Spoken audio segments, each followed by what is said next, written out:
بتاؤں آپ میں سے کس کو منفی سوچنے کی عادت ہے؟ یہ لگتا ہے یار لائف کیا ہے پر ڈرنا نہیں، پلیز بتانا، شرمانا نہیں، مسئلے کا حل بتا دوں گا نا پکا پکا. ایک چھوٹا سا نسخہ آج آزمائیے میرے کہنے پہ، جو ٹرائی کرے گا نا اس کو رزلٹ ضرور ملے گا. اس کا 1 مہینے کا کام ہے.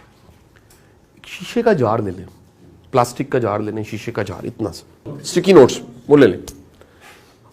آپ نے اسٹکی نوٹ کو رکھنا ہے ساتھ میں، اور بوٹل جار گھر میں کہیں سیف جگہ، کسی کو پتہ نہ ہو. آپ دن میں جو بھی کچھ اچھا ہوتا ہے نا آپ کے ساتھ، اس کو نوٹ کر لیا کریں. چپ کر کے اس کو لپیٹ کے پرس میں رکھ لیں اور جا کے اس جار میں ڈال دیے. اگلے مہینے جب 1 مہینے بعد آپ میرے پاس آؤ گے نا، وہ جار بھرا ہوگا. یار اللہ اتنا کچھ اچھا کر رہا ہے آپ کے ساتھ. انسان کے مائنڈ کو لگتا ہے برا ہی ہو رہا ہے. مائنڈ ایک وقت میں نا، مائنڈ کا ہیلی کاپٹرک ویو نہیں ہے، سچویشنل ویو ہے. کیا بولا؟ دوربین اگر فٹ ہی اور واش روم پہ ہے کسی بلڈنگ کے، اس بلڈنگ میں کیا کچھ ہے وہ دکھ ہی نہیں رہا، صرف واش روم دکھ رہا ہے. کہتا ہے یار جب بھی دیکھتا ہوں واش روم دکھتا ہے. وہ دوربین وہاں فٹ ہے، یہ دماغ بھی دوربین ہے. یہ عادت پڑ چکی ہوتی ہے مائنڈ کو برا دیکھنے کی. اس سے ہوگا کیا؟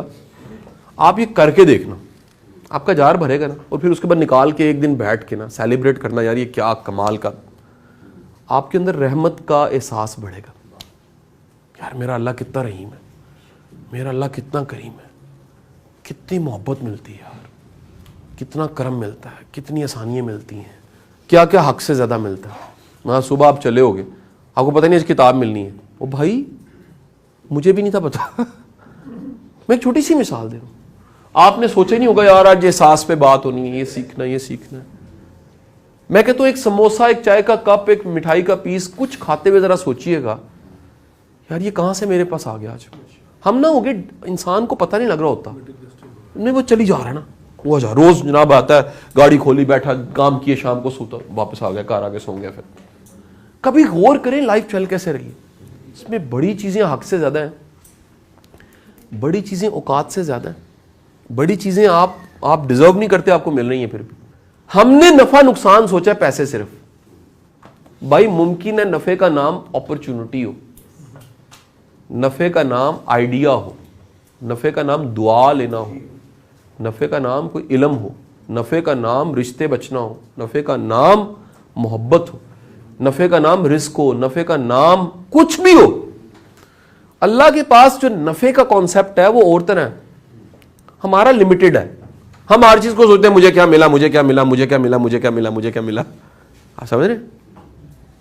ہمیں پتہ ہی نہیں ہے کہ جو ہم کہہ رہے ہیں ملا اس کے علاوہ ملا ہوتا ہے. کیا سمجھ رہے؟ کہیں نہ کوئی دوست مل جاتا ہے بھائی، کوئی محبت والا مل جاتا ہے، کوئی ایسا رشتہ بن جاتا ہے، کوئی ایسا تعلق بن جاتا ہے، ساری زندگی کام آتا ہے. بندہ کہتا ہے یار یہ اس دن ملا جس دن میں رو رہا تھا. بندہ اس دن گلا کر رہا ہوتا ہے میں کیوں پہنچ گیا یہاں پر. میں اس کو ایز ایکٹیویٹی بھی کبھی کرواتا ہوں انشاءاللہ، بلکہ میں کوشش کروں گا کوئی ایک پورا سیشن اس پہ کریں کہ let's redefine the meaning of your life. جو آپ کو پسند نہیں ہے ممکن ہے آپ کے رب میں اس میں کو خیر کی بات ہے. ہمارا دماغ اس دن کو سوچتا ہے، اس مومنٹ کو سوچتا ہے، اس کے کانسیکوینس کو نہیں دیکھ سکتا. اس لیے خدا کے لیے اپنے دماغ کی اپروچ چھوٹی سے طرح بڑی کرنا، چھوٹی کھڑکی سے بڑی کھڑکی کر. پتہ نہیں آج کا دن کدھر جا رہا ہے، پتہ نہیں ایک جملہ، ایک کتاب، ایک واقعہ، ایک نوالہ، ایک شیک ہینڈ کہاں سے کہاں چلا جائے. میں کہنا یہ چاہ رہا ہوں زندگی میں ہوپ نہیں چھوڑنی. کیا نہیں چھوڑنا جی؟ امید نہیں چھوڑنی. تو ممکن ہے کہ جس چیز کو آپ نہیں سمجھ رہے قرآن کہتا ہے اس میں کوئی نہ کوئی خیر کا پہلو ہو.